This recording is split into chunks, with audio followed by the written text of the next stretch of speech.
Wita di Gedung Gereja Toraja Jemaat Rantepao.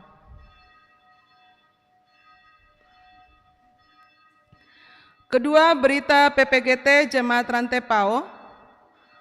Pertemuan bulanan PPGT Jemaat Rantepao akan dilaksanakan pada hari Jumat 10 Juli 2026 pukul 17 WITA di Gedung Gereja Toraja Jemaat Rantepao. Atas perhatian dan kehadiran seluruh anggota PPGT Jemaat Rantepao diucapkan terima kasih. Yang ketiga, berita Jemaat Rantepao. Disampaikan kepada warga Jemaat Rantepao bahwa Bapak Penatua Agustinus Rerung, Jabatan Tata Usaha Jemaat Rantepao, tidak ada di tempat atau sedang cuti selama 12 hari terhitung mulai dari tanggal 27 Juni sampai dengan tanggal 8 Juli untuk menghadiri acara pemakaman orang tua almarhum JK Patulak Alo atau Nenek Vita di rumah kediaman Durian, Desa Randang Batu, Kecamatan Makale Selatan. Berita duka cita, telah meninggal dunia Ibu Damai Purba, orang tua dari Bapak Fernandi Tambunan atau mertua dari Ibu Eva Elizabeth Tatengken, anggota Jemaat Rantepao, kelompok pelayanan 6 pada hari Sabtu 27 Juni 2026 di Jakarta. Segenap majelis gereja dan warga Jemaat Rantepao menyatakan turut berduka cita atas meninggalnya almarhum Ibu Damai Purba. Kiranya Tuhan tetap menguatkan dan menghiburkan segenap keluarga. Kelima, rangkaian acara penghiburan dan pemakaman. Pertama, keluarga almarhum Hermin Ipik, Nenek Juandi, orang tua dari Bapak Welem Runga dan Bapak Parmenas atau Ibu mertua dari Nurdina Runga dan Ibu Mary Permenas di Bonggakaraden dilaksanakan pada hari Minggu 28 Juni pukul 17 dilayani oleh Majelis Gereja Toraja Jemaat Rantepao. 2. Keluarga almarhum Yohanes Sareong BA, mertua dari Ibu Penatua Damita Sareong Tandi di rumah kediaman Renbon Maulu, Kecamatan Salu Putih, dilaksanakan mulai tanggal 14 Juni sampai dengan 4 Juli. Ibadah penghiburan pada hari Senin 29 Juni pukul 18. Ketiga, keluarga almarhum JK Patulak Alo atau Nenek Vita, orang tua dari Bapak Penatua Agustinus Rerung dan Ibu Nova Rena Palondongan atau mertua dari Ibu Naomi Payungan dan Bapak Ical Kadu di rumah kediaman Durian, Desa Randan Batu, Kecamatan Makale Selatan. Dilaksanakan pada hari Rabu 1 Juli pukul 17, dilayani oleh Majelis Gereja Toraja Jemaat Rantepao. Keempat, keluarga almarhum Yohanes K. Silambi, orang tua dari Ibu Margareta Silambi atau mertua dari Bapak Pendeta Yonatan Mangolo, MTH, di rumah kediaman Tumale, Kecamatan Pondrang, Kabupaten Luwu pada hari Senin 6 Juli pukul 18, dilayani oleh Majelis Gereja Toraja Jemaat Rantepao. Kelima, keluarga almarhum Abraham Sambo Biti, orang tua dari Bapak Yohanes Biti atau mertua dari Ibu Yohana, di rumah kediaman Pangala, dilaksanakan pada hari Sabtu 4 Juli pukul 17, dilayani oleh Majelis Gereja Toraja Jemaat Rantepao. Selanjutnya, pelayanan Sakramen Perjamuan Kudus. Rencana pelayanan Sakramen Perjamuan Kudus Jemaat Rantepao pada hari Minggu 12 Juli di semua jam ibadah dan dilanjutkan kepada warga jemaat yang tidak mampu ke gereja, lansia, sakit, dan ibu yang melahirkan Diharapkan kepada warga jemaat mempersiapkan diri menerima pelayanan ini. Mohon dukungan doa dari segenap warga jemaat Rantepao. Komisi Verifikasi Jemaat Rantepao. Berdasarkan program kerja Komisi Verifikasi Jemaat Rantepao menyampaikan bahwa pemeriksaan administrasi pengelolaan keuangan dan inventaris terhadap bendahara jemaat maupun kelompok semester 1 tahun 2026 akan dilaksanakan mulai hari Senin sampai dengan Sabtu 6 sampai dengan 11 Juli pukul 16 sampai dengan selesai di Gedung Konsistori Jemaat Rantepao. Kelas katekisasi SIDI. Kelas katekisasi SIDI kembali dibuka bagi warga jemaat yang rindu untuk mengikutinya. Diharapkan datang untuk mendaftarkan diri di kantor Jemaat Rantepao, bagian tata usaha Jemaat Rantepao, setiap jam kerja dengan membawa fotokopi surat baptisan dan akte kelahiran. Demikian penekanan warta jemaat, dan informasi lebih lengkapnya silakan Bapak Ibu Saudara-saudari membaca pada warta jemaat. Terima kasih, selamat beribadah. Tuhan yang dipermuliakan.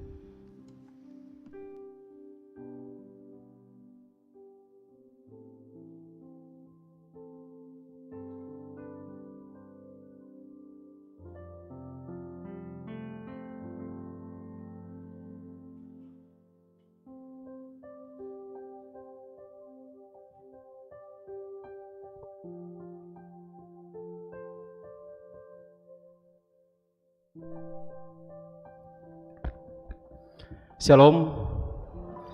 Ada sukacita Bapak Ibu. Baik, Bapak Ibu, saudara-saudari yang dikasihi oleh Tuhan, mari kita siapkan hati dan jiwa kita untuk berhimpun menghadap Allah. Salam sejahtera di dalam kasih Tuhan kita Yesus Kristus. Hari ini kita kembali berkumpul sebagai umat yang dikasihinya. Bukan karena kita sempurna, tetapi karena kasih setianya yang selalu memanggil kita untuk hidup dalam kehendak-Nya. Tema ibadah kita hari ini, merespon kehendak Allah. Kiranya setiap pujian, doa, dan firman yang kita terima menolong kita untuk semakin peka dan taat kepada kehendak-Nya. Mari kita mengangkat tembang, menyembah dan memuliakan Dia sambil berdiri. Di saat ini ku angkat tembang bagi Yesus.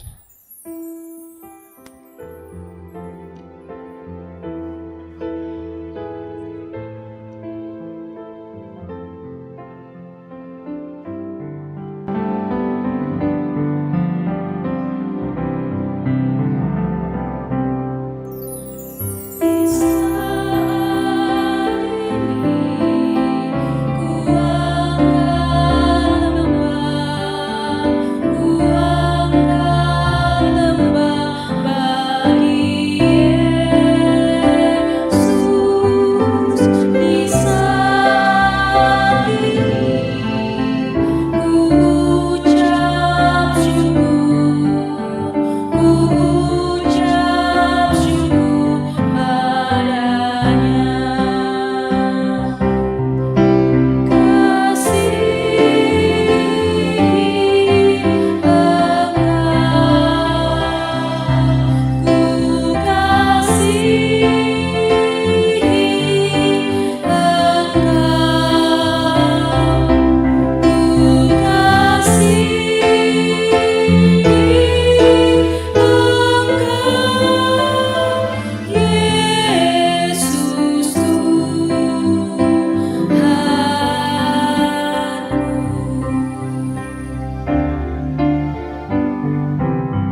Pertolongan kita adalah dalam nama Tuhan yang menjadikan langit dan bumi.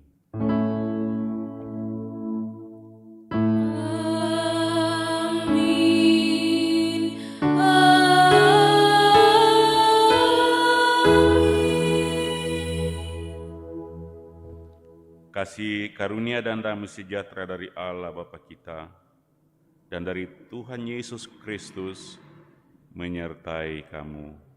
Menyertai-Mu juga. Silakan duduk.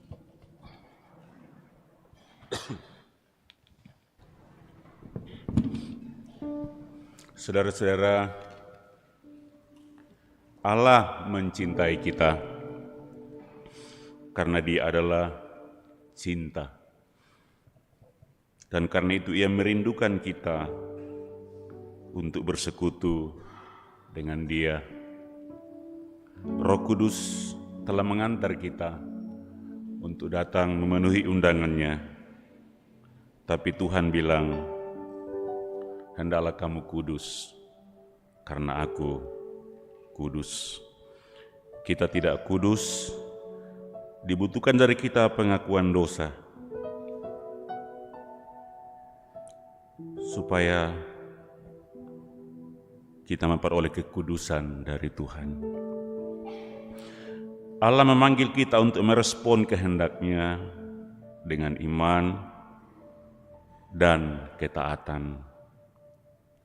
Namun sering kita gagal dan membiarkan dosa menguasai hidup kita. Marilah, dalam kerendahan hati, kita mengaku dosa, memohon ampunan-Nya, dan memohon pimpinan-Nya. Ya Tuhan, kami mengaku di hadapan bahwa kami sering mengabaikan dan lebih mengikuti keinginan kami sendiri dan tidak setia dalam ketaatan. Ampunilah kami, ya Tuhan, baharuilah hati dan pikiran kami, supaya hidup kami hanya tunduk pada kehendak-Mu dan setia dalam kebenaran. Amin.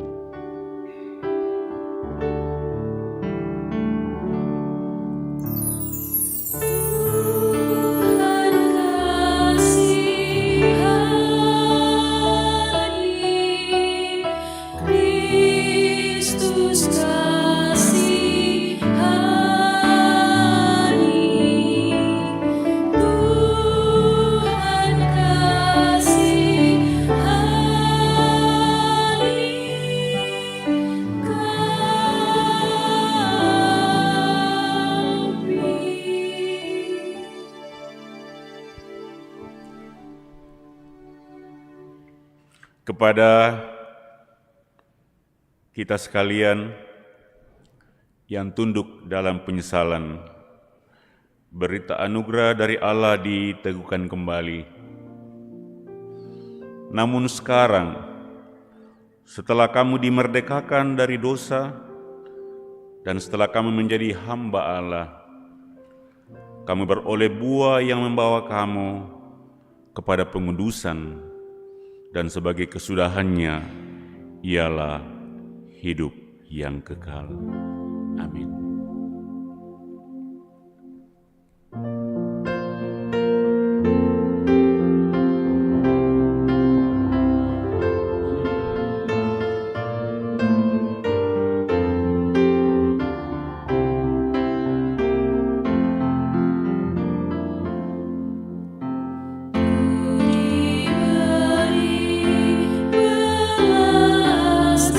Kasihan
Masih ingat saudara-saudara kepada perempuan yang ditemukan berzina itu, Yesus berkata, "Aku pun tidak menghukum engkau, pergilah dan jangan berbuat dosa lagi." Hari ini petunjuk hidup baru kita mengatakan, siapa yang memberi air sejuk secangkir saja pun kepada salah seorang yang kecil ini, karena ia muridku, sesungguhnya aku berkata kepadamu, ia tidak akan kehilangan upahnya. Amin. Mari kita bermazmur. Di dalam Mazmur 89 ayat 1 sampai 4, kemudian ayat 15 sampai 18. Kita akan membaca secara alternatif majelis gereja dengan warga jemaat. Mazmur 89 ayat 1 sampai 4, kemudian lanjut ayat 15 sampai 18. Kesetiaan Tuhan kepada Daud, nyanyian pengajaran Etan orang Esrahi. Aku hendak menyanyikan kasih setia Tuhan selama-lamanya.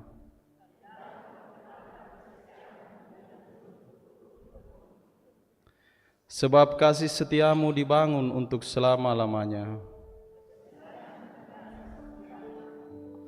Engkau telah berkata, telah kuikat perjanjian dengan orang pilihanku. Ayat 15. Keadilan dan hukum adalah tumpuan tahtamu. Berbahagialah bangsa yang tahu bersorak-sorai.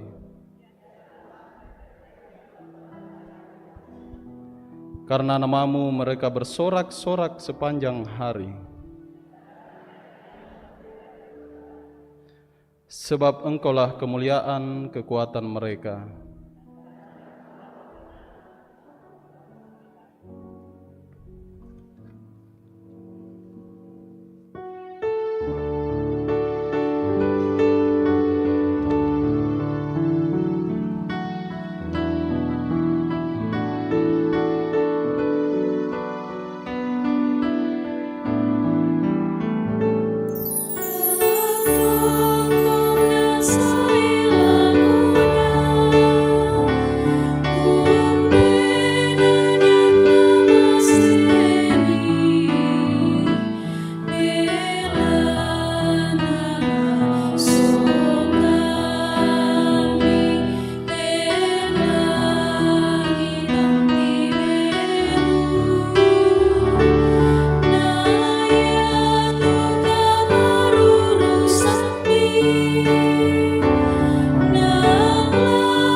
Mari kita melanjutkan pembacaan kita dengan bacaan yang kedua dan ketiga dan keempat. Sebelumnya mari kita berdoa. Ya Tuhan, ketika kami bangun lalu ingin datang bersekutu sebagai persekutuan orang kudus, karena bersekutu dengan yang kudus, kami percaya karena itu pekerjaan Roh Kudus-Mu. Kini kami sudah dalam persekutuan ini mengangkat puja dan puji, bersekutu dengan yang kudus yaitu Engkau sendiri, dan kami akan mendengarkan kekudusan sabda-Mu Ya Roh Kudus, persiapkan pikiran dan hati kami, kiranya semua terarah kepada kekudusan sabda Tuhan, supaya oleh firman-Mu, oleh persekutuan ini, kami semakin dikuduskan oleh Tuhan dalam menjalani kehidupan anugerah Tuhan. Bersabdalah, kami siap mendengar. Dalam nama Bapa, Putra, dan Roh Kudus, kami datang kepada Bapa di sorga. Amin.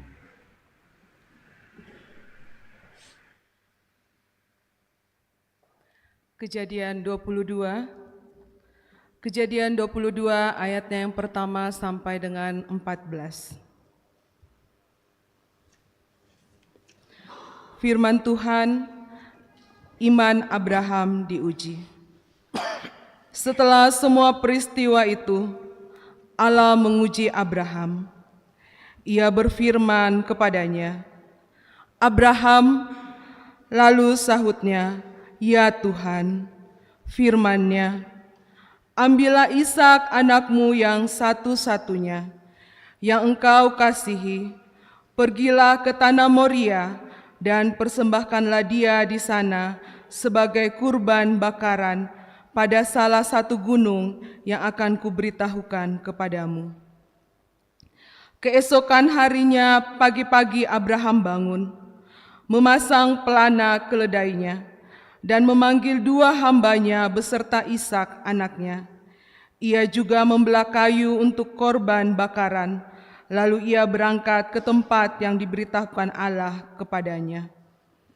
Pada hari ketiga ketika Abraham melayangkan pandangnya, ia melihat tempat itu dari jauh. Abraham berkata kepada ketua hambanya, "Tinggallah kamu di sini dengan keledai ini. Aku beserta anak ini akan pergi ke sana. Kami akan beribadah, lalu kami akan kembali kepadamu." Abraham mengambil kayu untuk kurban bakaran itu dan meletakkan ke atas bahu Ishak anaknya, sementara ia membawa api dan pisau di tangannya. Lalu mereka berdua berjalan bersama-sama. Kata Ishak kepada Abraham ayahnya, "Ayahku." Sahut Abraham, "Ya anakku." Ishak bertanya, "Di sini sudah ada api dan kayu, tetapi di mana anak domba untuk korban bakaran?" Jawab Abraham, "Allah yang akan menyediakan anak domba untuk kurban bakaran baginya, anakku." Demikianlah mereka berdua berjalan bersama-sama. Kemudian mereka kembali ke tempat yang diberitahukan Allah kepadanya. Kemudian mereka sampai di tempat yang diberitahukan Allah kepadanya. Abraham mendirikan mezbah di sana, menyusun kayu, mengikat Ishak anaknya, dan meletakkannya di mezbah itu di atas kayu api. Abraham lalu mengulurkan tangannya dan mengambil pisau untuk menyembelih anaknya. Namun berserulah malaikat Tuhan dari langit kepadanya, "Abraham, Abraham." Sahutnya, "Ya Tuhan." Lalu ia berfirman, "Jangan bunuh anak itu dan jangan lakukan apa-apa kepadanya. Sebab sekarang telah ku ketahui bahwa engkau takut akan Allah dan tidak segan-segan untuk menyerahkan anakmu yang satu-satunya itu kepadaku." Lalu Abraham menoleh dan melihat seekor domba jantan di belakangnya yang tanduknya tersangkur di belukar. Abraham mengambil domba itu lalu mempersembahkannya sebagai kurban bakaran pengganti anaknya. Abraham menamai tempat itu Tuhan menyediakan, sebagaimana dikatakan orang sampai sekarang, di atas gunung Tuhan akan disediakan. Roma 6 ayat 12 sampai 23.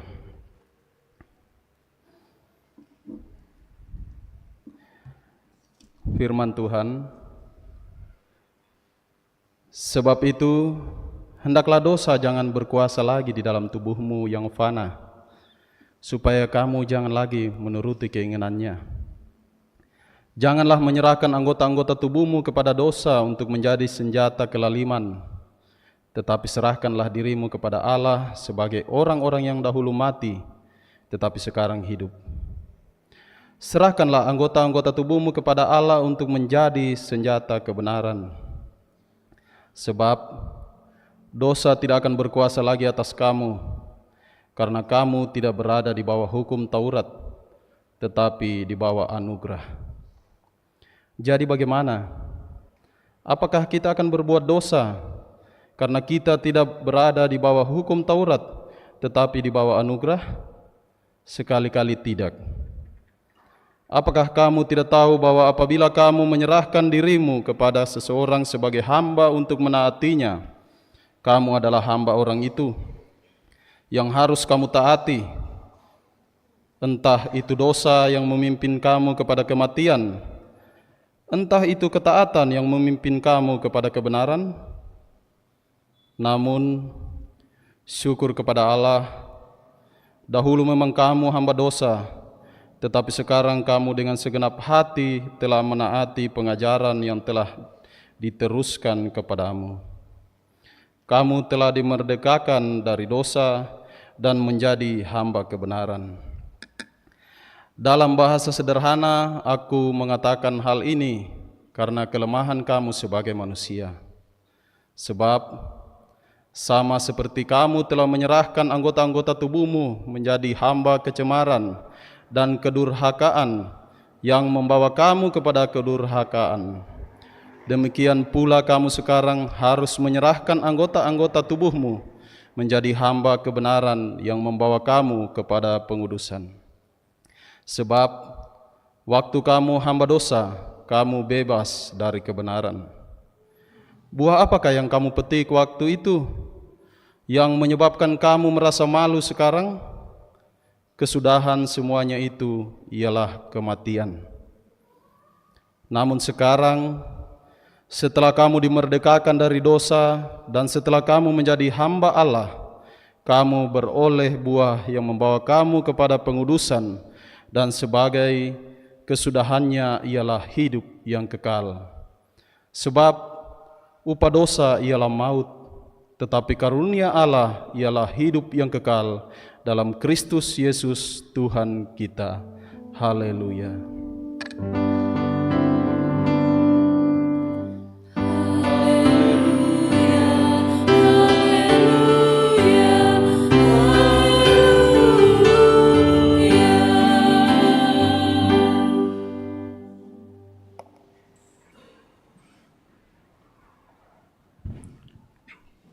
Bacaan Injil hari ini, Bapak Ibu sekalian, bacaan yang keempat, Matius pasalnya yang ke-10, ayat 40 sampai ayatnya yang ke-42. Matius pasal 10, ayat 40 sampai 42. Barang siapa menyambut kamu, ia menyambut aku. Dan barang siapa menyambut aku, ia menyambut dia yang mengutus aku. Barang siapa menyambut seorang nabi sebagai nabi, ia akan menerima upah nabi. Dan barang siapa menyambut seorang benar sebagai orang benar, ia akan menerima upah orang benar. Dan barang siapa memberi air sejuk secangkir saja pun kepada salah seorang yang kecil ini, karena ia muridku, aku berkata kepadamu, sesungguhnya ia tidak akan kehilangan upahnya daripadanya. Demikian Injil hari ini. Kurre semanga apuang.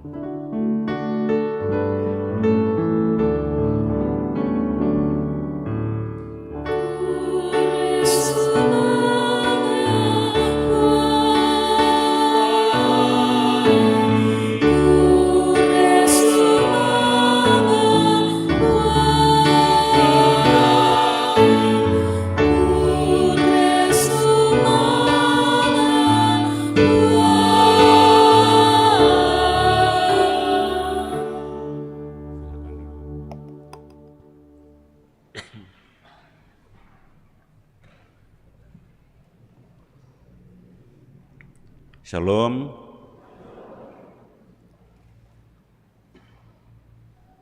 Saya agak gugup tadi masuk ke ruangan ini karena menengku tamat ruangannya teh. Ruangan baru.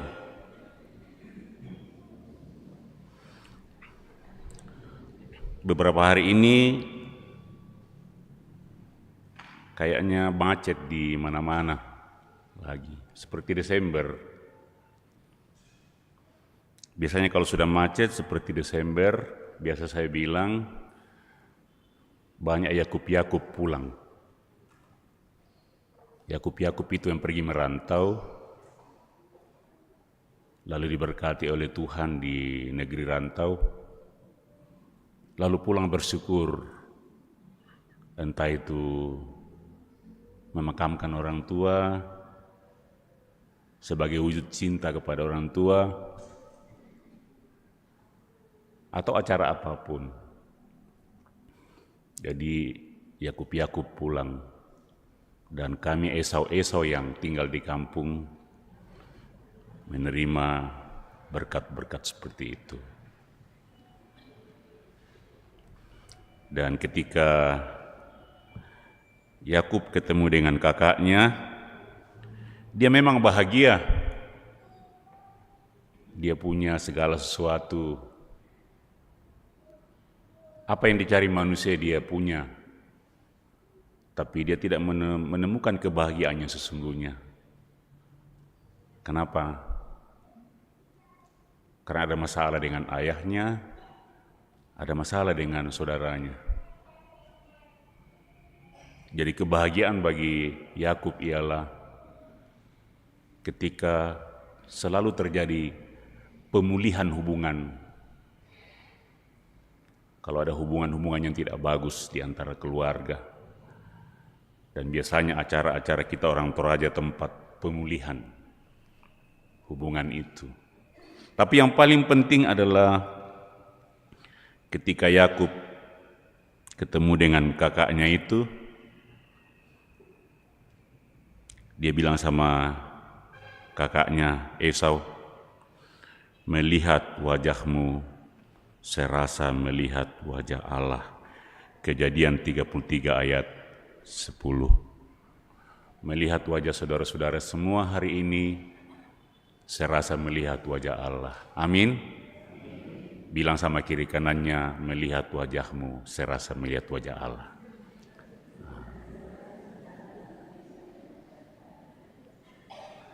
Saudara-saudara sekalian, dalam Alkitab itu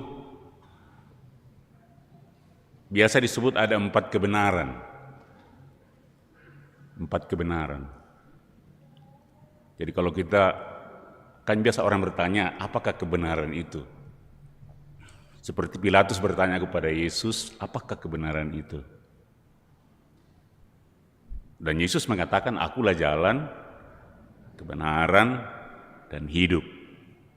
Jadi dia bukan hanya kebenaran, tetapi dia adalah jalan, kebenaran, dan hidup. Dalam Alkitab ada 4 kebenaran secara teoritik.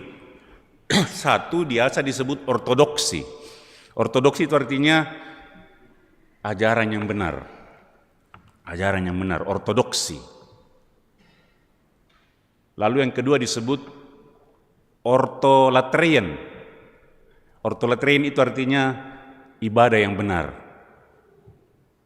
Seperti kita melakukan ibadah dengan liturgi ini, disebut ibadah yang benar. Tidak asal mekondong-kondong, tidak asal menani, tetapi ada tatanya. Makanya disebut tata ibadah. Namanya ortolatrian. Jadi ortodoksi, ajaran yang benar. Ortolatrian, beribadah dengan benar. Lalu 2 hal itu, yaitu ortodoksi, ortolatrian, menimbulkan yang ketiga, yaitu ortopietas. Ortopietas itu artinya kerohanian kita bertumbuh dengan benar. Bagaimana ajaran itu, lalu ibadah itu, membuat kerohanian kita bertumbuh dengan benar. Lalu yang keempat, ortopraksis namanya. Ortopraksis artinya melakukan dengan benar.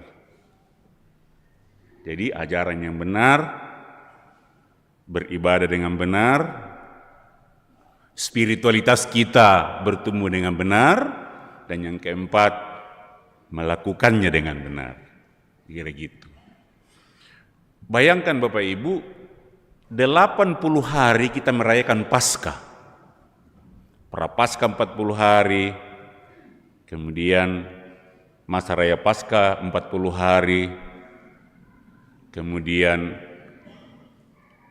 hari ke-50 kita merayakan keturunan Roh Kudus, hari lahirnya gereja. Itu semua ortodoksi sekaligus kita liturgikan. Lalu sesudah itu ada namanya Minggu-Minggu Trinitas. Itu semuanya kita pelajari ajaran di balik itu sekaligus kita liturgikan. Ortodoksi ortolatrean. Dan minggu lalu adalah akhir dari Minggu-Minggu Trinitas. Hari ini kita mulai dengan apa? Biasa disebut dalam kalender gereja Minggu-Minggu biasa. Warnanya itu khas sekali, hijau. Minggu biasa, dan itu lama. Setiap siklus gereja itu berakhir dengan minggu biasa. Natal berakhir dengan minggu biasa. Paskah yang 80 hari, 50 hari berakhir dengan minggu biasa. Minggu lalu akhir Trinitas.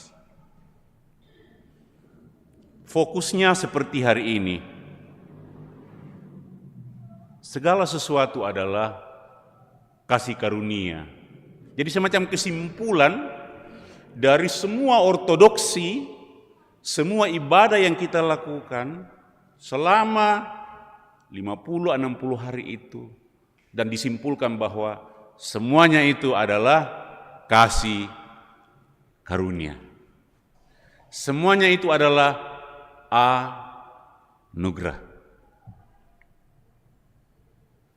Dan kalau segala sesuatu adalah anugerah, maka pertanyaan hari ini dengan tema kita, bagaimana merespon kehendak Allah itu? Dan kita mulai baca di Mazmur, intinya adalah merespon kehendak Allah itu apa? Kalau kita baca seluruh pembacaan kita tadi, direspon dengan satu kata, ketaatan. Ketaatan. Ya. Dan menarik sekali, kata kunci di sini dari seluruh pembacaan kita ialah hubungan antara kasih karunia, anugerah, dan ketaatan. Ini kan masalah kita. Apa motivasi ketaatan yang diminta oleh Tuhan? Karena kalau kita bergaul dengan agama lain, untuk apa ketaatan itu menurut agama lain, saudara-saudara?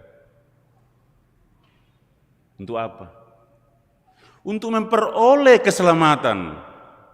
Kita taat mengumpulkan amal, supaya nanti semua amal kita ditimbang, kejahatan dan kebaikan. Kalau kebaikan kita lebih berat, maka kita masuk surga. Tapi apa kata Alkitab? Ortodoksi ajaran tentang hubungan antara anugerah dan ketaatan. Tapi kutanan adolo, lancar ko mimpukade tu disanga anugerah. Apa rawatonan itu anugerah? Nah, anugerah itu dari kata gracia, gracious. Bahasa Inggrisnya grace. Pak Prabowo punya hak grasi sebagai presiden.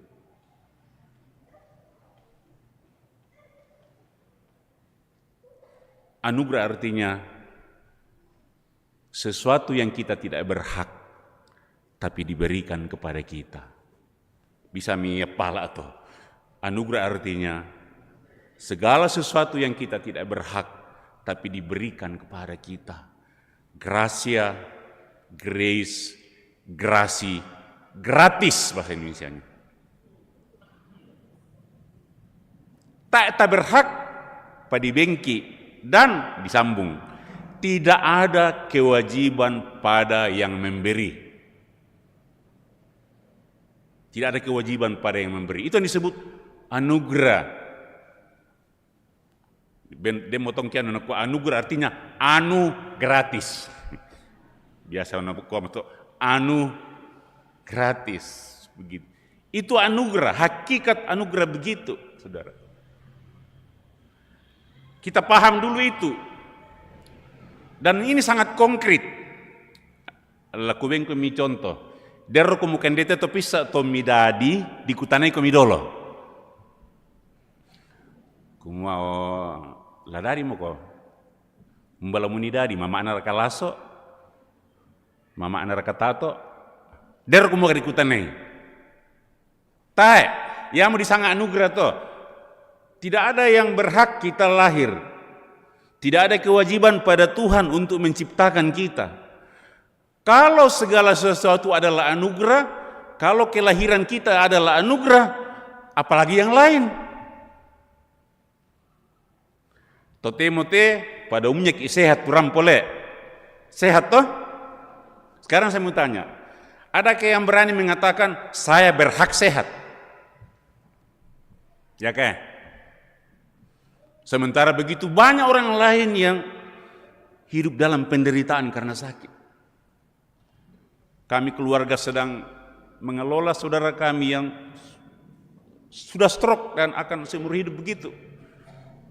Ya, itu namanya anugerah. Nah, kalau demikian kita bisa masuk ke dalam pembacaan kita dengan kata itu. Lalu, apa artinya ketaatan kalau begitu? Kalau segala sesuatu adalah anugerah, maka apa artinya ketaatan menurut pembacaan kita hari ini? Apa artinya ketaatan?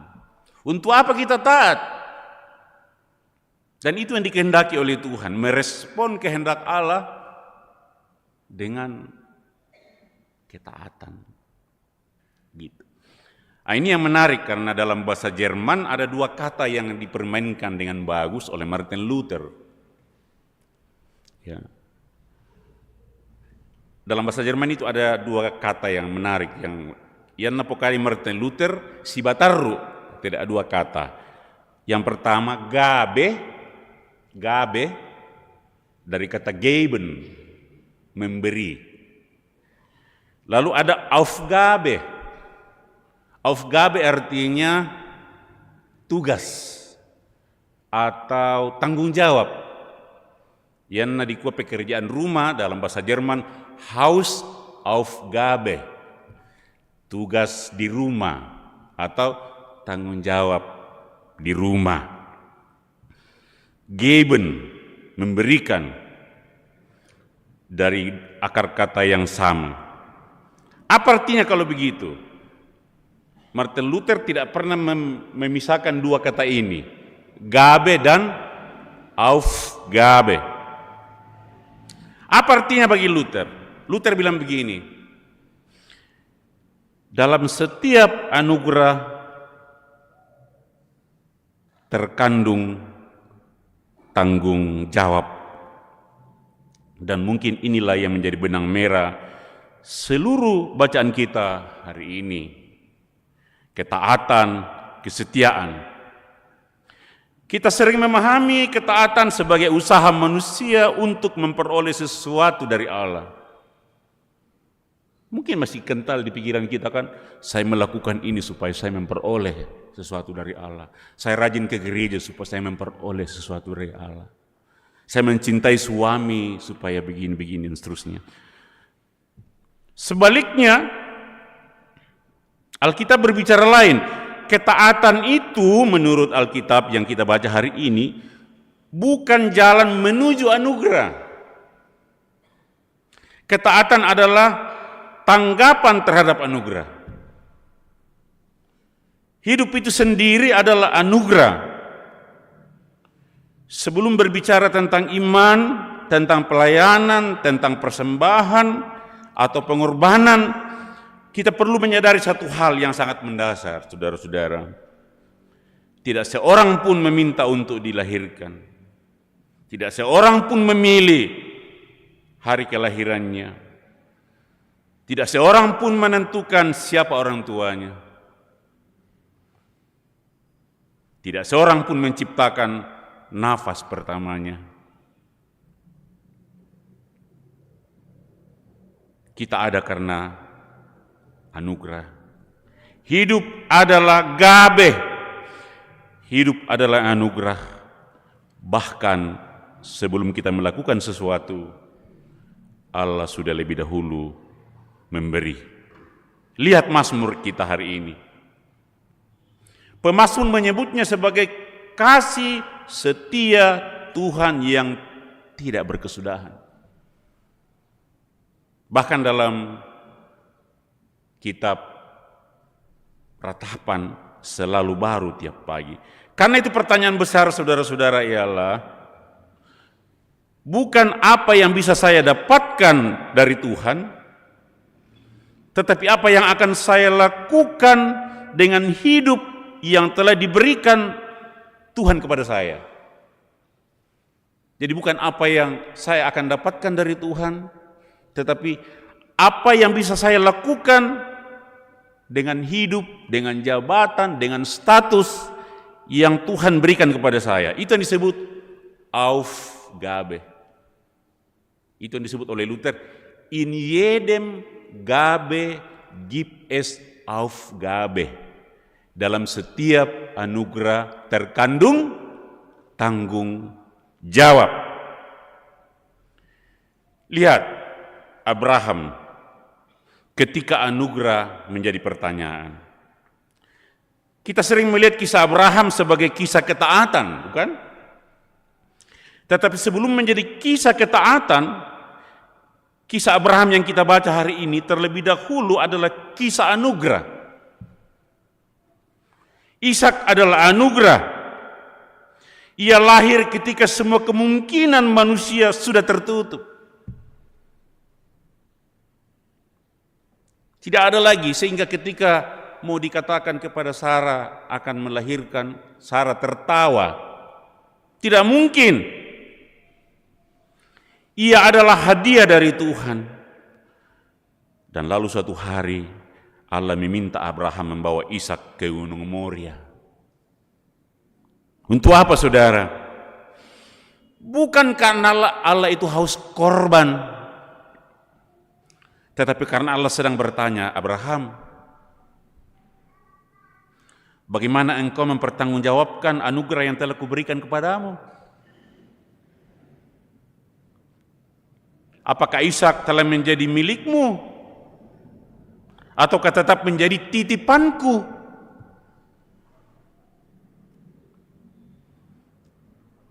Kalau kita biasa hidup di kota besar, biasa lihat itu tempat parkir le, apalagi di mal-mal itu.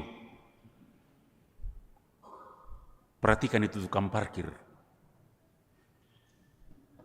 Banyak sekali mobilnya masuk, mobil biasa, mobil mewah. Toh? Tapi tidak pernah dia sombong dengan mobil-mobilnya itu. Terkatu tukang parkir sombong. Nah yang namale mu toto, tak ada karena kecewa. Kok male mau male totoku. Tidak pernah sombong. Lalu ketika mobil-mobil itu pergi satu demi satu, dia tidak kecewa. Kenapa? Karena ada satu spiritualitasnya. Dia sadar bahwa itu semuanya adalah titipan. Itu spiritualitas tukang parkir. Semuanya adalah titipan. Bukankah pertanyaan itu juga ditujukan kepada kita? Anak-anak kita adalah anugerah. Toh? Tetapi apakah kita membesarkan anak-anak kita sesuai kehendak Tuhan? yaitu mempertanggungjawabkannya, misalnya dengan mendidik bagus-bagus. Itu bagian dari pertanggungjawaban ketika anak diberikan kepada kita. Lalu yang lain misalnya jabatan. Jabatan adalah anugerah. Apakah kita pakai jabatan itu sebagai pertanggungjawaban untuk melayani? Hari ini ada anggota dewan berdua. Jabatan. Apapun dalam hidup kita. Jadi saya ulang kata-kata Luther. In jedem gabe juglai eine Aufgabe.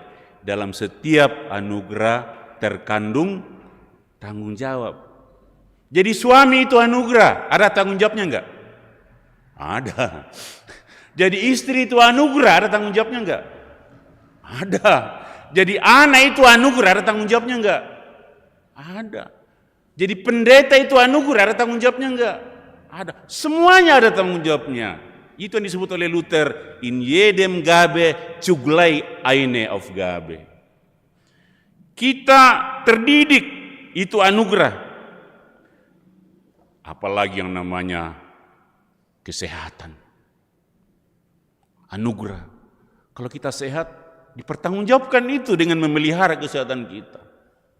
Teman saya dulu yang ketua STT Jakarta, dia datang di Toraja. Saya minta dia berceramah untuk mempersiapkan perjamuan kudus bersama anak-anak. Dia pendeta di GKI Pondok Indah. Dia bilang begini, karena waktu kami studi dulu ada istilah yang berkembang di Salatiga, pendeta dilarang sakit. Sabak, yang nama sakit di Katu Pandita atau natai pa BPJS Pondok. Pak Tumba saya mau di Kuandakaran nih. Sumbangan. Tapi syukur-syukur ada yang BPJS. Tapi nakwa, walaupun sudah begitu, kesehatan itu adalah anugerah, pelihara. Nakwa makada siste. Kita pasti mati. Tapi jangan mati sebelum waktunya. Maksudnya pelihara kesehatan. Yang ada tanda-tanda malaikumul kodatoro. Jangan hanya menyanyi, asal percaya saja, semua sakit hilanglah. Nah coba bayangkan itu. Itu namanya mempertanggungjawabkan anugerah kesehatan itu. Dan dipakai memuliakan Allah. Dan ini kata Luther, semakin besar anugerah, semakin besar pula tanggung jawabnya. Oh. Anggota dewan luar biasa tanggung jawabnya. Guru luar biasa tanggung jawabnya. Tapi kemarin teman saya Yudi Latif menulis. Dia bilang begini. Mengurus negara itu paling gampang. Karena cukup hukumnya jelas. Undang-undangnya jelas, paling gampang. Siapa bilang mengatur negara itu susah? Jelas kok hukumnya, yang penting kita ikuti hukum itu. Paling susah itu justru mengatur keluarga. Mengelola keluarga kata dia. Apalagi mengelola jemaat. Karena kalau negara kata dia, hukum dipakai selesai itu barang. Tapi mengelola jemaat, mengelola keluarga, itu rumit sekali. Itu tentang Abraham tadi. Yang kedua, Paulus. Hidup baru adalah sebuah anugerah. Paulus berkata bahwa kita telah dibebaskan dari kuasa dosa. Itu anugerah. Tidak ada seorang pun yang dapat menyelamatkan dirinya sendiri. Keselamatan adalah anugerah. Tetapi setelah menerima pemberian itu, muncul pertanyaan berikutnya. Sekarang hidupmu mau dipakai untuk apa? Karena itu Paulus berbicara tentang mempersembahkan anggota-anggota tubuh kepada kebenaran. mata yang dianugerahkan Tuhan, mulutnya dianugerahkan Tuhan, tangannya dianugerahkan Tuhan, pikirannya dianugerahkan Tuhan. Semuanya adalah pemberian. Dan semuanya meminta pertanggungjawaban. Kita hidup di zaman ketika banyak orang berbicara tentang hak, tetapi sedikit berbicara tentang tanggung jawab. Padahal setiap hak yang kita nikmati berdiri di atas anugerah yang telah kita terima itu. Perhatikan kisah Yesus tadi. Yesus dan secangkir air. Yesus membawa kita pada sesuatu yang mengejutkan tentang ketaatan sebagai pertanggungjawaban anugerah. Ia tidak berbicara tentang Gunung Moria. Ia tidak berbicara tentang pengorbanan besar.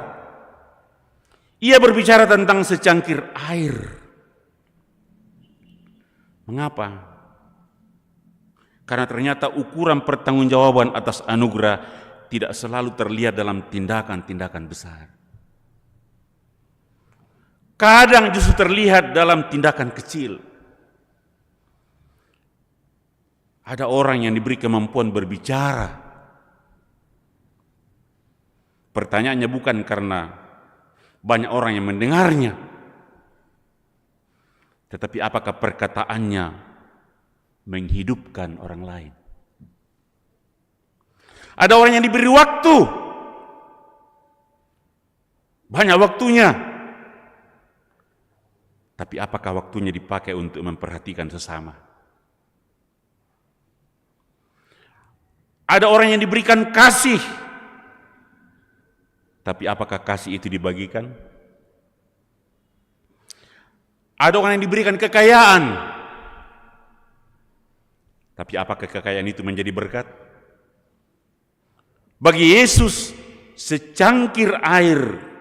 Nah, yang tadi ada air, dia bukan sekedar H2O, 2 hidrogen, 1 oksigen. Kalau air dalam konteks iman Kristen adalah kehidupan itu sendiri. Simbol sederhana bahwa hidup yang diterima sebagai anugerah harus mengalir menjadi anugerah bagi orang lain. Karena anugerah yang berhenti pada diri sendiri perlahan berubah menjadi berhala, saudara. Menjadi berhala. Ingat, semuanya yang diberikan Tuhan kepada kita adalah alat. Kesehatan, kekayaan, keluarga adalah alat. Kalau alat sudah menjadi tujuan, itu namanya penyembahan berhala. Uang itu alat. Ya, mau tahu saudara-saudara, biasa mirang itu kredo, kredo. Apa itu kredo? Kredo itu kepercayaan. Dari kata credere. Credere artinya kepercayaan, menjadi bahasa agama. Kredo, tapi menjadi bahasa ekonomi, kredit. Apa artinya kredit? Nah, kamu tuh ibu udah aku simpan pinjam. Kredit itu artinya kepercayaan kepada uang. Kredo artinya kepercayaan kepada Tuhan. Dari kata credere, bahasa agama kredo, bahasa ekonomi kredit. Agama yang paling hebat sekarang, saudara-saudara, apa? Ya kayak yang bisa menyatukan semua orang, yang baik, yang jahat, disatukan oleh agama ini. Agama apa ya kayak? Uangisme. Ya kayak? Semua orang percaya bahwa $1 itu berapa? 18.000. Semua orang percaya. Dan ketika saya tidak kenal orangnya, ku kasih uang, nak kasih nak barangnya. Luar biasa nih uangisme sekarang. Tidak semua orang percaya kepada Tuhan, tapi tidak ada orang yang tidak percaya kepada uang. Ya kayak dari Bapak Erik, tidak percaya kepada uang. Nah, menurut Alkitab, ketika uang sudah jadi tujuan, itu penyembahan berhala. Ya, saya jalan-jalan ke Sangala, keluarga di dalam Pong Sundun. Si Pak Karisako ke Bupati ku apa lah? Ya tu patung do burake, potang Tuhan Yesus. Ya tu kita di Sangala, naboko ibang. Ke patung. Tak akan bisa digarakan setelan jong. Si pisa sang bulan, nah kita na berkati, ku kama tumbari na tongan mo om, naku kami, tongan matudo om, naku apa, mau ku tot masa tak bang musadar kumana buku etaru bangki, toma akalin manda tu diberkati, ku tongan mo om, naku kami, apa tu tongan? Kan naku tu puang Yesus, ikutlah aku artinya di belakang. Nah, koyole. Kalau di depan itu om, mendolo-dolo namanya. Nah, kom iole. Kukuami duka mabaru galak ya. Om, dem pamisa kira-kira matumin na boko ibangki itu kita to sangala. Nah, ku apa? Taruh buda puang ide sangala. Nah, ku dari makan setepa. Kuku iya. Itu yang disebut kukuayate patung do alat, bukan tujuan. Kalau patung itu sudah jadi tujuan, dia jadi penyembahan berhala. Nah, saudara-saudara, itu poin tentang yang namanya apa yang ada pada diri kita itu. Nah, menarik saudara-saudara, ketika seseorang mendekati air hidupnya, kelamat itu tahu, ia hampir tidak pernah bertanya, berapa banyak yang berhasil saya kumpulkan selama hidup saya.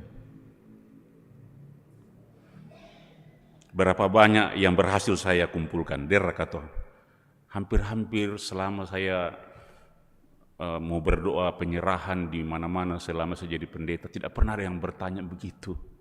Nanti pada akhir hidupnya yang muncul adalah, apakah hidup saya sudah bermakna? Apakah saya telah mengasihi? Apakah saya telah menjalankan panggilan saya? Apakah hidup yang diberikan kepada saya telah saya pertanggungjawabkan dengan baik? Karena jauh di dalam hati manusia ada kesadaran bahwa hidup ini bukan milik mutlak kita. Karena itu ketaatan itu saudara-saudara adalah kesadaran bahwa hidup ini adalah anugerah. Saking sadarnya orang Yahudi, saya mau tanya kepada Bapak Ibu, apa bunyi hukum pertama dari 10 hukum? Ya kah? Apa bunyinya? Jangan ada padamu ilah lain di hadapanku. Jadi 10 hukum itu diberikan untuk dihidupi sebagai ketaatan. Sekarang saya mau tanya, sebelum hukum pertama itu ada kalimat apa di atas? Itu kalimat anugerah. Akulah Tuhan Allahmu yang membawa engkau keluar dari tanah Mesir, dari tempat perbudakan. Karena itu, 10 hukum ini diberikan Tuhan untuk mempertanggungjawabkan anugerah yang kelimat. Jadi anugerah terbesar buat orang Yahudi ialah dibebaskan dari perbudakan Mesir. Anugerah terbesar buat orang Kristen dibebaskan dari perbudakan dosa. Dan ketaatan ialah pertanggungjawaban anugerah. Saking seriusnya orang Yahudi, saudara-saudara, 10 hukum itu diuraikan lagi dalam 613 peraturan supaya mereka melaksanakannya dalam kehidupan mereka sehari-hari sebagai pertanggungjawaban mereka kepada anugerah itu. 613, saudara. 365 larangan, 248 perintah. 613 namanya mitzvot. Diurai 365 larang, tidak boleh begini-begini. 248 perintah. Saya mau tanya Bapak Ibu, 365, kenapa 365? Ya kayak ada di pikiran mi? Artinya tiap hari melaksanakan kehendak Tuhan itu. 248 dirumkan tandai. Menurut kedokteran Yahudi pada waktu itu, seluruh diri kita ini ada 248 organ. Jadi maksudnya kira-kira tujuh apa? Setiap hari kita melakukan perintah Tuhan, setiap hari kita tidak melakukan yang dilarang Tuhan dengan seluruh tubuh kita. Itulah keseriusan orang Yahudi melaksanakan perintah Tuhan sebagai pertanggungjawaban anugerah kepada kita. Jadi saudara-saudara, sebagai penutup hari ini, mungkin pertanyaan penting yang harus kita bawa pulang.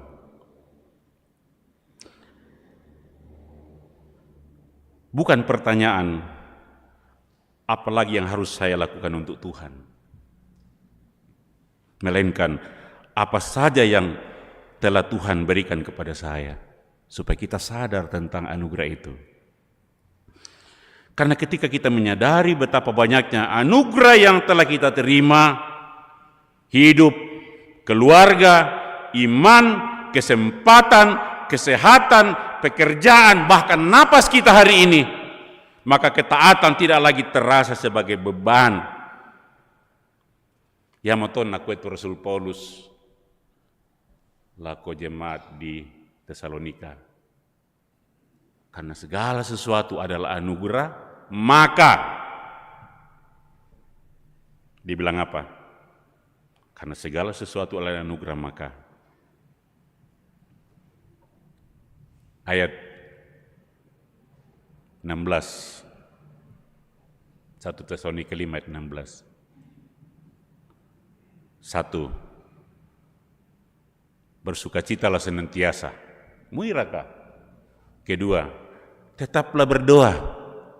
Ketiga, mengucap syukur dalam segala hal. Dan yang keempat, jangan padamkan roh.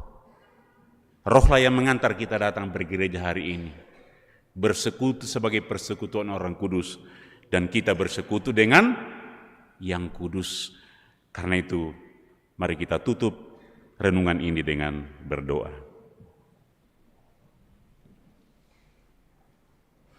Ya Tuhan, sumber segala kehidupan, pada hari ini kami datang dengan hati yang penuh syukur, sebab kami sadar bahwa hidup yang kami jalani bukanlah hasil kekuatan kami semata, melainkan anugerah-Mu yang setiap hari diperbarui.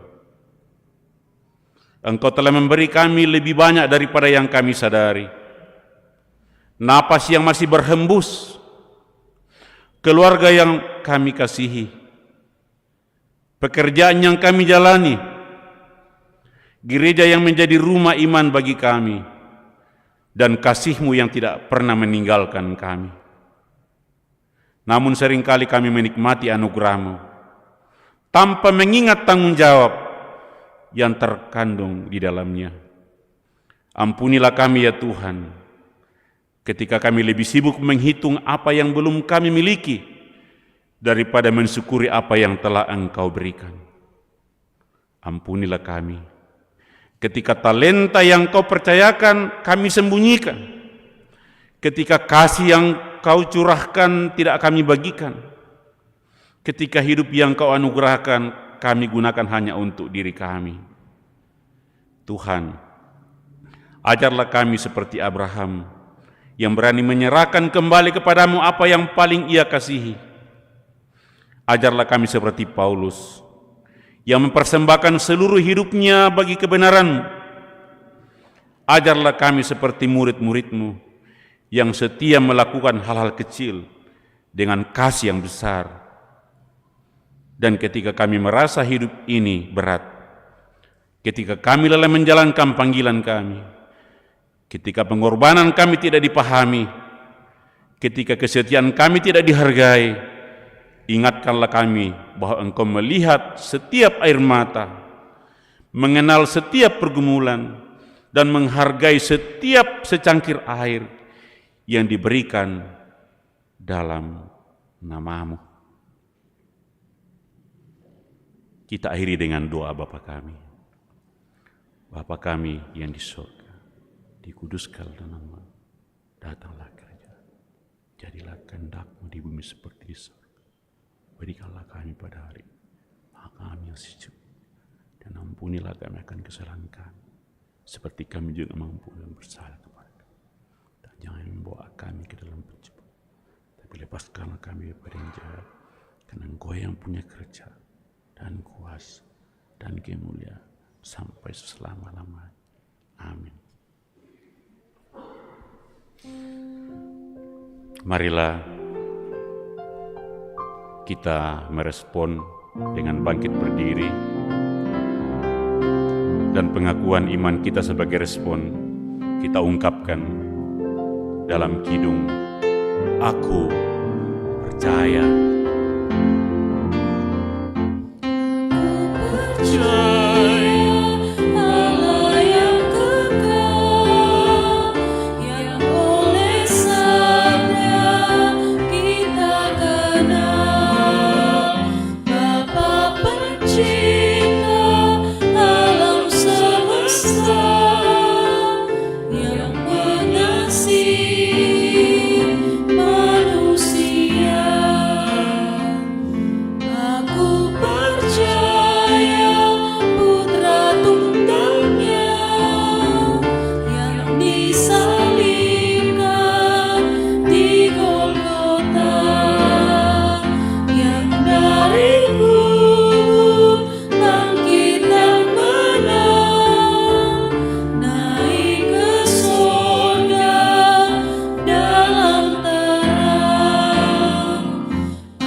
Kita sungguh bersyukur kepada Tuhan atas segala berkat yang senantiasa kita rasakan di dalam kehidupan kita setiap saat. Bapak Ibu, sebagai respon kita atas berkat yang Tuhan senantiasa nyatakan di dalam kehidupan kita, mari kita nyatakan ungkapan syukur kita dengan membawa persembahan kita. Untuk itu sebelum pundi dijalankan, mari kita dengarkan di dalam Mazmur 89 ayat 2. Aku hendak menyanyikan segala kasih setia Tuhan selama-lamanya, hendak memperkenalkan kesetiaan-Mu dengan mulutku turun-temurun. Kasih setiamu sungguh lebih baik.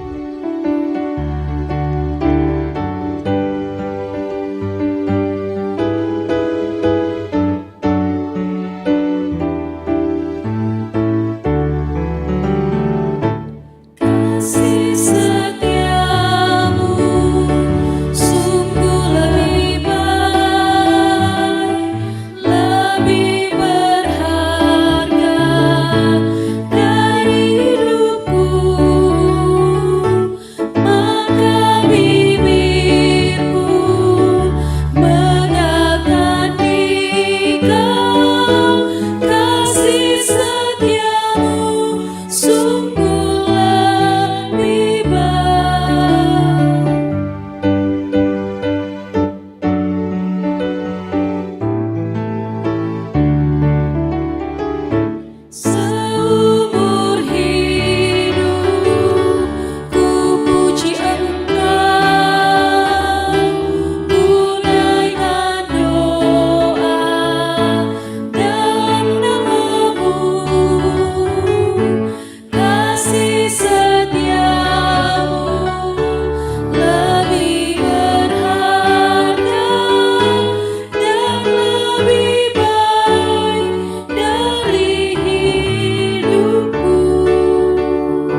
Sidang jemaat yang dikasihi oleh Tuhan, ada lelang dari salah satu warga jemaat yang dipersembahkan untuk tim sejarah.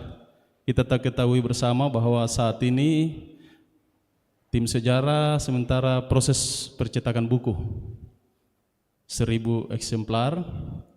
Jadi ada berupa natura, buah, rambutan dan langsat.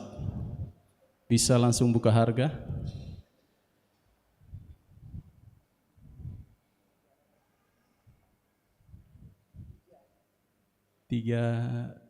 Tiga ratus satu kali, 300 2 kali, 303 kali.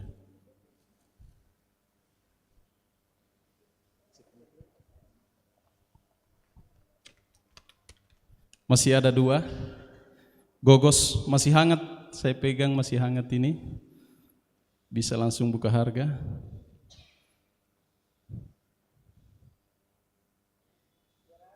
201 kali, 202 kali, masih ada 203 kali.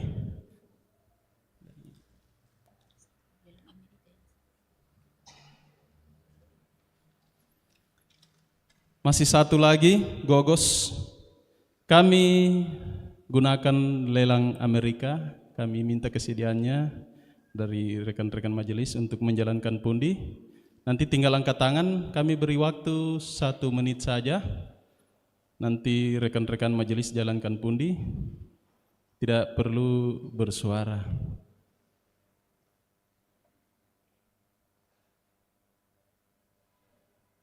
Silakan, sudah siap? Ya, kita mulai dari sekarang. Yang terakhir itu yang dapat.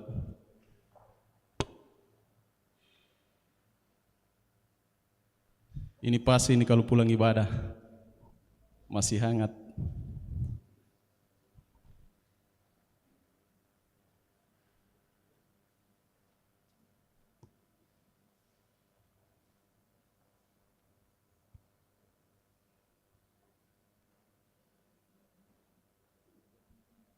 Tiga 30 detik.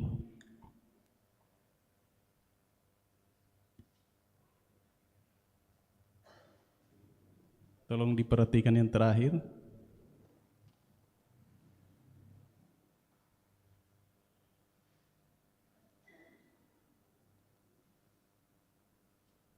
Lima 55 detik.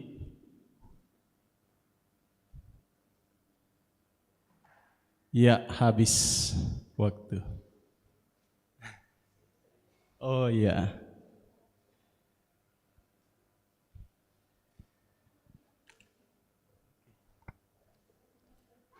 Ya, demikianlah lelang kita pada saat ini. Terima kasih banyak Ibu.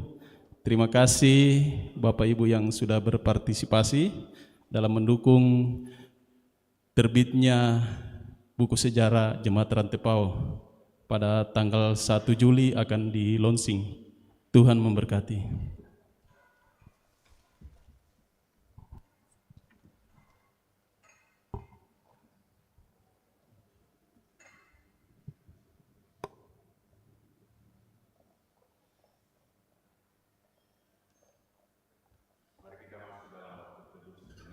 Menyiapkan diri untuk berdoa syafaat.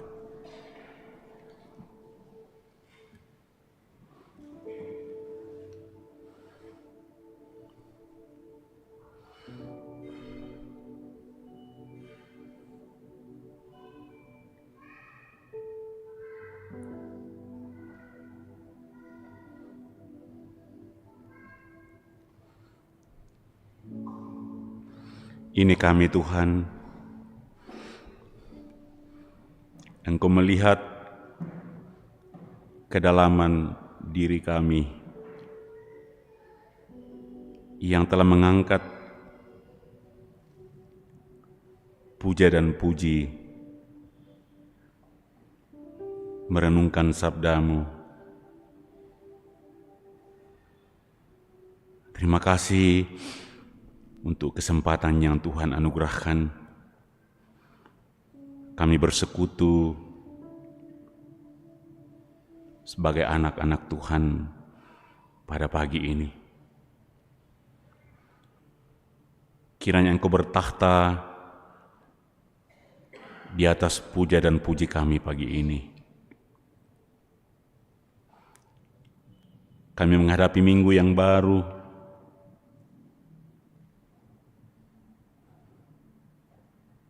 minggu anugerah Tuhan dengan segala tanggung jawabnya. Kiranya kami semua melaksanakannya sebagai pertanggungjawaban anugerah kepadamu. Kiranya seluruh ketaatan kami adalah pertanggungjawaban anugerah-Mu. Dan kiranya firman-Mu hari ini memberikan pemahaman apa arti sebuah ketaatan dalam iman, pengharapan, dan kasih. Beri kami kekuatan dan kesehatan yang cukup dalam mengemban seluruh tanggung jawab kehidupan dalam minggu ini. Apapun pekerjaan kami masing-masing, sebagai ayah, ibu, nenek, juga sebagai abdi negara, baik itu eksekutif, legislatif, dan yudikatif. Biarlah para abdi negara tetap meyakini sebagaimana para pendiri bangsa ini menyadari bahwa kemerdekaan bangsa ini bukan hanya perjuangan kepahlawanan, tetapi juga karena anugerah Tuhan. Ketika para pendiri bangsa ini berkata, atas berkat rahmat Allah yang Maha Kuasa, atas kasih karunia Allah, atas kasih karunia Tuhan, bangsa ini merdeka menjadi satu negara. Biarlah seluruh abdi negara ini melaksanakan tanggung jawab masing-masing sebagai pertanggungjawaban anugerah dari Tuhan. Bapa, kami berdoa mengangkat rasa syukur bagi setiap warga jemaat yang merasa bersyukur lebih daripada yang lain, daripada waktu-waktu yang lain karena sesuatu dan lain hal. Secara khusus yang Engkau anugerahi umur 1 tahun lagi dalam minggu yang lalu sampai hari ini. Sempurnakan sukacita mereka, sukacita kami bersama.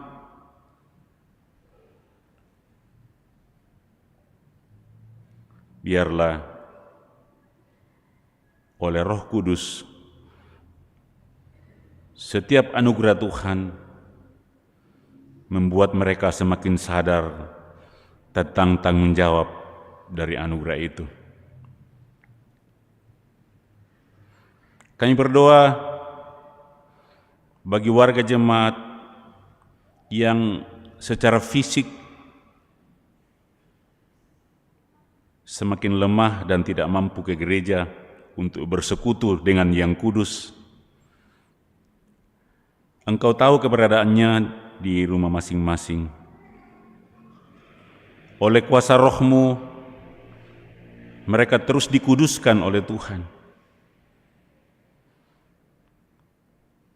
Kami berdoa untuk seluruh usaha pekerjaan warga jemaat yang Tuhan anugerahkan. Tuhan berkati menjadi sarana dari Tuhan untuk mempertanggungjawabkan kehidupan mereka di dunia ini dengan segala tanggung jawabnya.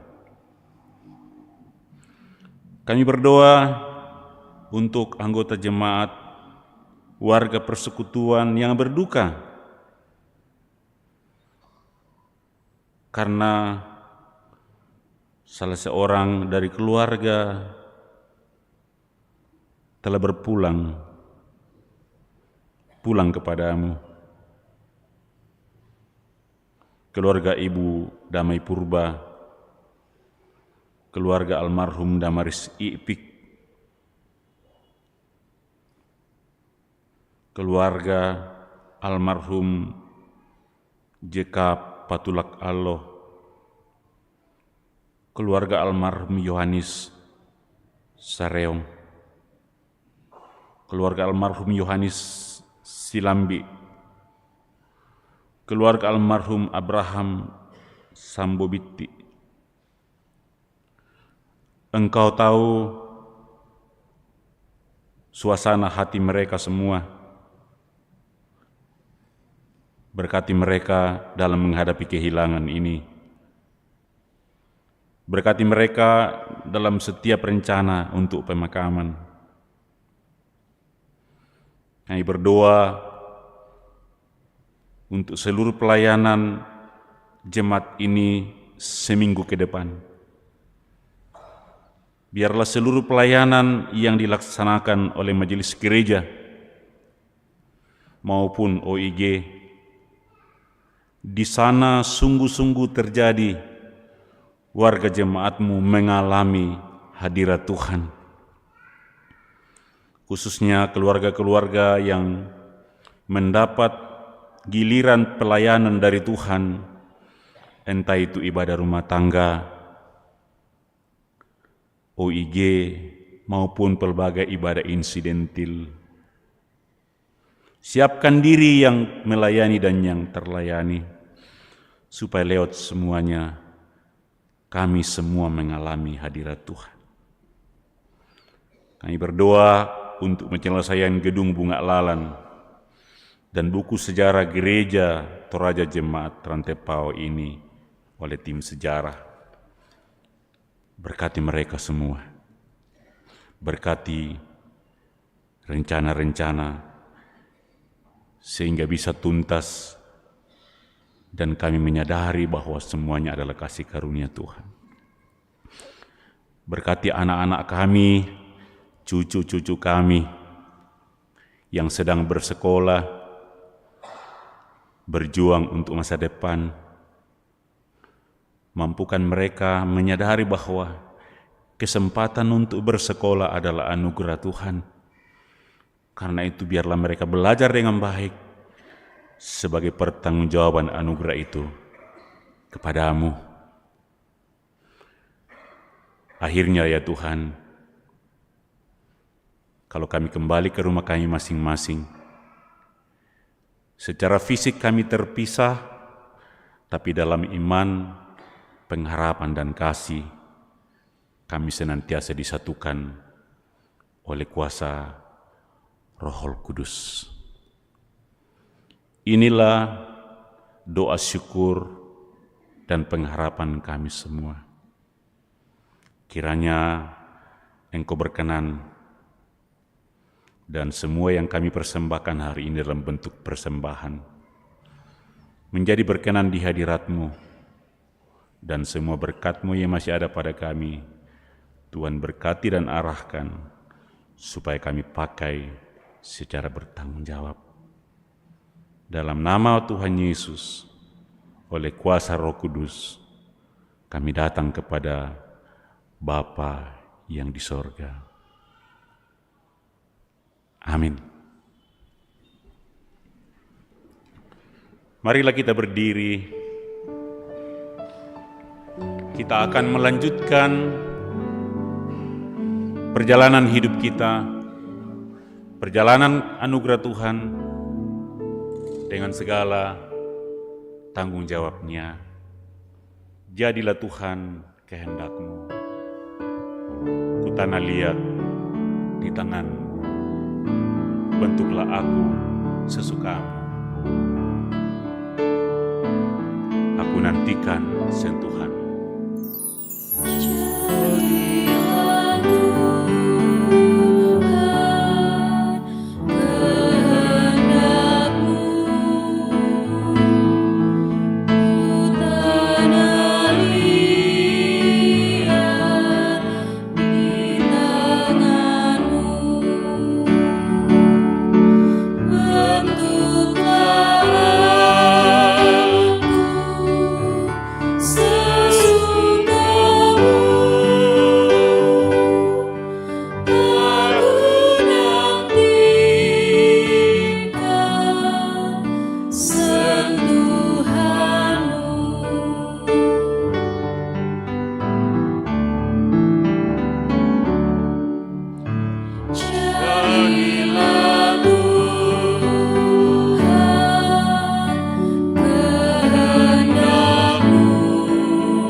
Saudara-saudara kekasih Tuhan, anak-anak Tuhan,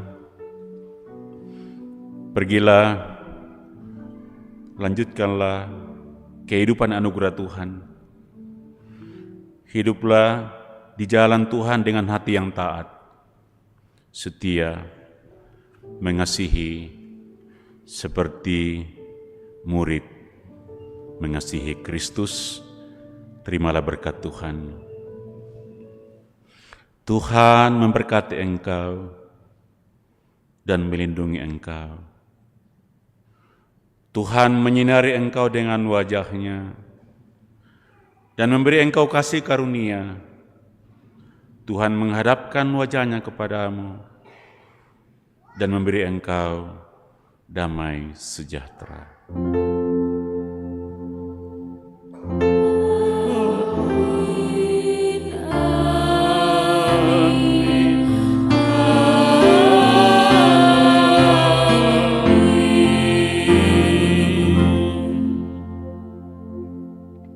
Bersyukur pada Tuhan atas firman yang sudah disampaikan oleh hamba-Nya, Bapak Pendeta Sulaiman Mangguling, yang begitu luar biasa bagaimana merespon kehendak Allah di dalam kehidupan kita. Terima kasih Bapak Pendeta, Tuhan memberkati pelayanan Bapak Pendeta selanjutnya. Firman Tuhan adalah pegangan hidup kita di dalam kita menjalani hari-hari kita, baik dalam duka maupun senang. Oleh karena itu, kita nyanyikan nyanyian syukur, firman-Mu ku pegang selalu saat duka, saat senang.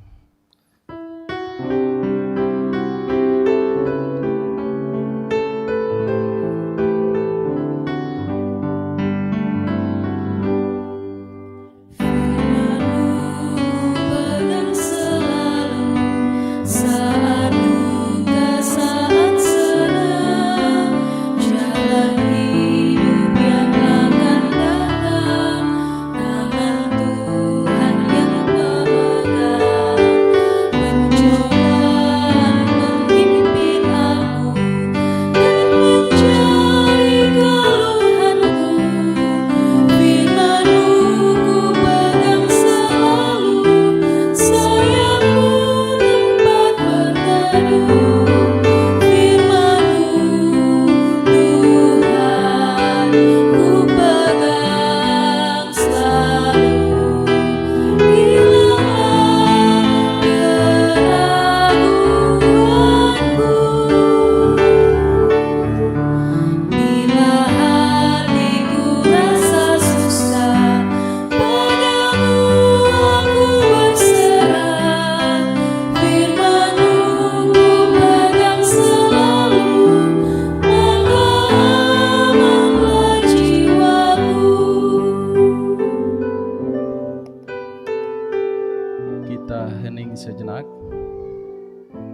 Terima kasih Bapak Ibu atas ketenangannya sepanjang ibadah ini. Selamat hari Minggu, Tuhan memberkati. Shalom.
Wow.